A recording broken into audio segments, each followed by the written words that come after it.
Want to learn how you can fund your lifestyle with the click of just a few buttons to make money online? Yeah, I'm sure that exists somewhere, but this is not one of those videos because I don't know the answer to that question. In this video, I'm going to be talking about how we can sustainably build wealth through understanding and investing consistently. So I feel like as young people, Gen Zs, money is one of those things that we should have learned in school but didn't, and one of those things that we're just expected to figure out along the way and still didn't. And so I've spent the last few years in my college life and the first year of my, postgraduate life to kind of try to understand this money thing and get it down pat. And here are the things that I have come up with. In previous videos, I've spoken about the EKG framework to how I look at money and manage money, earning it, keeping it, and growing it. And so you'll find those videos popping up somewhere here about now. Anyway, we're on to the great section of the EKG framework because it deserves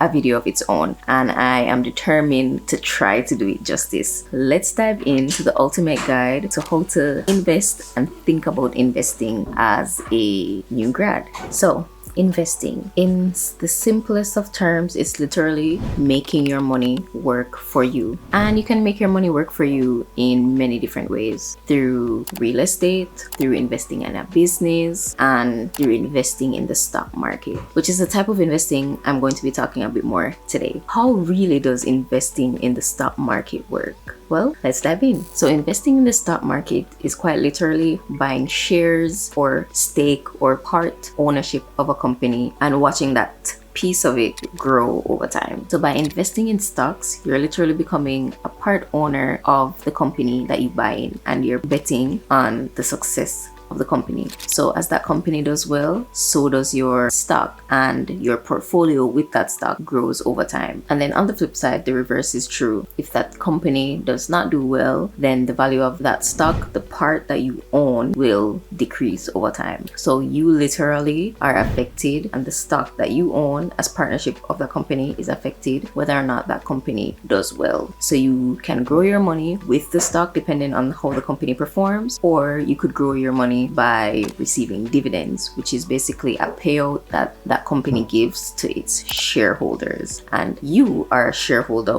when you buy a stock of that company. It makes sense for me to own Apple stock because why? I have an Apple phone, I have Apple Care, I have Apple Storage, Apple iCloud, I have a Mac, I have an Apple Watch. I am using the Apple business, and so in me buying Apple and in me literally justifying all my purchases, really, I'm contributing to their stock doing well, the running of their business, because I'm contributing to the sales. This is just an example of how the stock market relays and transfers into like your everyday life. Hopefully you're following me so far. So let's get into some fundamental concepts that you must understand in order to be successful in investing in the stock market. And this isn't talking about PE ratios or balance sheets, even though those are important to understand, and these are accessible to anyone who is interested for a public traded company. I'm not talking about that. I'm talking about the things that you need to understand with regards to your mindset. The first thing, one, is risk and reward. It's simple. What you need to understand about that with investing is that you'll have a higher potential for higher gains if you take on a bit more risk, where the reverse is true, where you will have less room for gains, or you'll gain a bit slowly where the risk is a bit smaller. This risk is related to the type of assets or the asset class that you choose to invest in. If you go into like options trading, for example, that is a bit risky. The rewards are high because the risk is high, and there are a lot of different mechanics that go into it. Whereas kind of like index fund investing, dollar cost averaging over time is a bit less risky. Solid returns, smaller returns, because there is little risk. Okay, so the second principle you need to understand about the world of investing is the power of compound interest, or the compound effect in general. And the easiest way to think about it is the snowball effect, where you start off with just a speck of snow. For example, in this case, it would be like a sum of money, and over time you add snow. In this case, you add a couple dollars each month to the original speck that you had, and over time, because of the momentum of the snow and consistently adding snow to it, you get this huge snowball that can literally cause an avalanche. And it is in the same way that when you invest over time with the stock market, for example, or assets really, you end up with like a snowball at the end of like a very long time period because of things like the market realizing gains or appreciation if it's in the case of real estate. But having time in the market, as they say, you hear it a lot in the financial community, as well as consistently putting in money and investing and following your plan, is where you'll really see the compound effect and compound interest really moving in your favor, provided that you're not doing anything super risky, without having like the knowledge to do so. Okay, so now that we have those two kind of principles tucked away in our mind, we're kind of ready to dive into the world of the different accounts that we can use to invest. The first type of accounts I want to talk about are those tax advantaged accounts. Pretty self-explanatory. These accounts give you tax benefits when you invest in them. And these accounts are employer sponsored, like your traditional 401k or your Roth 401k, and non-employer sponsored, like your IRA or your Roth IRA. For the Roth 401k and the Roth IRA, these accounts are going to be after tax, meaning after all the taxes come out of your paycheck, then that's when they're going to withdraw the money. But the caveat is that these will not be taxed during retirement when you kind of withdraw the money and it's time for you to use the money. For the 401k, it's kind of like a sponsored plan by your employer, and so you can probably get up to like an employer match, which is usually great. Some employers do from like 1% to 50% match. You can invest up to I think 22,500. Don't quote me on that if you're like a single household, and like even more if you're married. Whereas for a regular investment retirement account, regular IRA, you invest it. For a regular IRA, the money that is invested is after tax, but during retirement, the withdrawals are going to be tax-free, so you've already paid the tax on them. Moving on to the HSA, or the health savings account. This account is for medical expenses but can be used as an investment vehicle. Contributions are pre-taxed or tax deductible. Withdrawals for qualified medical expenses are tax-free. These are 4 different accounts that you can leverage to get some tax benefits, meanwhile building up your investment portfolios. One caveat to this, or something that I want to add, is that these are types of accounts, so they aren't types of investments. So when the money gets into those accounts, you have to invest them yourself or double check to make sure that it's something that's automated and your cash is being invested. Because I've heard read horror stories of people thinking that, they're investing in their IRA or they're investing in their 401k, when no, the money was just being put into the account and they still had to invest that money. So don't get caught in the trap, and make sure you check your accounts monthly and actually invest the funds. And that brings me to the next account that I want to talk about, and this is just like your regular brokerage. So this isn't gonna have all the fancy tax benefits as like a retirement, like an IRA, HSA, or a 401k, so you're gonna be taxed. But unlike retirement accounts and tax advantage accounts, you can withdraw your money at any time, but the downside to that is that you have to realize the taxes on whatever profit you made on those stocks themselves. So now let's get into how to actually go about building an investment portfolio, and lastly, how I invest my 6-figure salary, or obviously a portion of that. Here's my investment stack. I start out with my retirement accounts, so that's 401k and the IRA, and I try to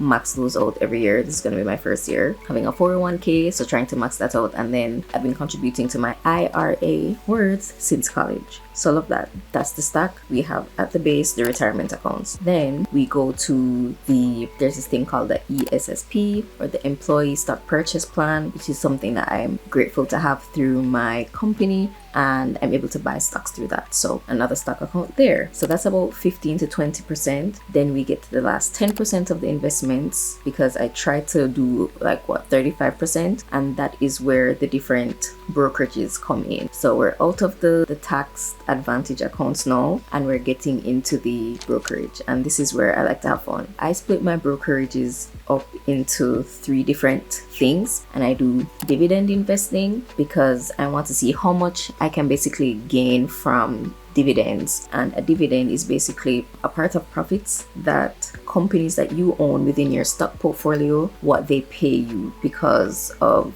how well they did. And they're set, and there are different companies that pay dividends, and there are some companies that don't pay dividends, and this account only has those companies that I've done the research on, that I believe in, and that pay dividends. So along with the growth that the stocks are seeing, I'm also getting paid a dividend. And what's great about this, at least in my eyes, is that the dividend is reinvested, because I do the dividend reinvestment. Is it called like a program? I just turn on something called Drip in my account and reinvests the money back into the stock itself. And so that's kind of like another layer of the compound effect that we spoke about earlier. So that's the first pillar of my brokerages. The second pillar is the index fund investing. In index fund investing, I try to play on kind of like the diversification of like different assets, or this is how I try to diversify my portfolio as well, because index funds are basically me buying pies of different industries that I believe in. So for example, if I really believe in tech stocks, and I believe in Amazon, Google, Microsoft, Apple, and I don't even have enough money to buy each of these individual stocks, to diversify my portfolio, I could buy an ETF or an index fund that has different pieces of these different stocks for the price of one stock, which is kind of like, in simpler terms, what index funds are. So I'm literally buying different industries, and these index funds track the performance of like a specific like market index. So the S&P 500, for example, are like the top 500 companies within the stock market, and me buying the S&P 500 is me buying literally a piece of the top 500 companies in the stock market. So I try to do real estate, growth, consumer goods, staples, technology, so on and so forth. The list goes on. If you want a list, let me know. Happy to share. But that's kind of like the second pillar of the brokerage. And I do this because I like having some level of comfort. It's easy to kind of just do. I don't really have to think about it, and I low-key have to do less research, I feel like, because I kind of have a good sense of like the stocks that are within these index funds / ETFs, and these stocks kind of balance each other out. So it's kind of like a diversified pie, because these index funds are already diversified, and then a diversified pie within a diversified pie, because the index funds are within pools of other index funds. Okay, getting a bit trivia or too technical right now, but basically index funds are the second pillar, and the last pillar is like what I like to call my fun money, and this is like trading and like the funds I put into like individual stocks within like my Robinhood account. Don't mean to give Robinhood a bad rap, but it just is what it is. When I have some more extra time and I can, sit down, do some technical analysis, and then options trade, I always keep some funds in there to do that. And again, going back with the compounding thing, try not to withdraw whatever gains I would make, just to keep it in there so that I'll also have those funds within the account. So that's kind of like the pillars of the brokerage account. As I said, these are taxable. So if I am withdrawing any of the funds from these accounts, I would be taxed on the profits that I gain from the funds that I make. So just like food for thought.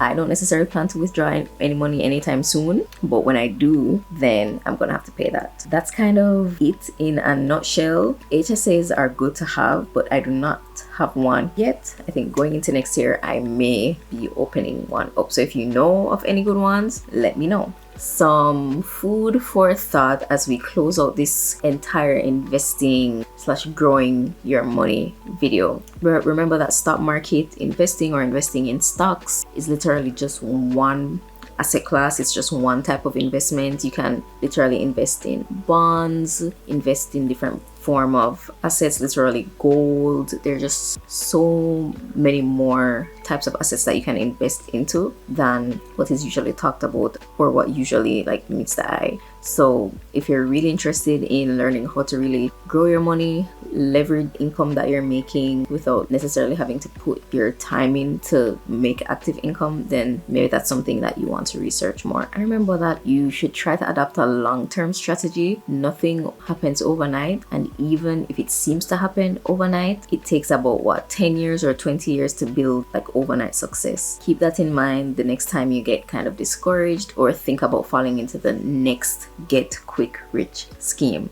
Okay, I know I spoke a lot in this video. There's so much more and so many other things that I can share about investing, but I really wanted this video to be very, very beginner friendly and accessible to anyone who is really trying to start out on their investing journey. With that being said, please let me know your thoughts and your advice, at least to me, in the comments. Please comment, like, subscribe, all of those things, and I will see you in my next video. Bye.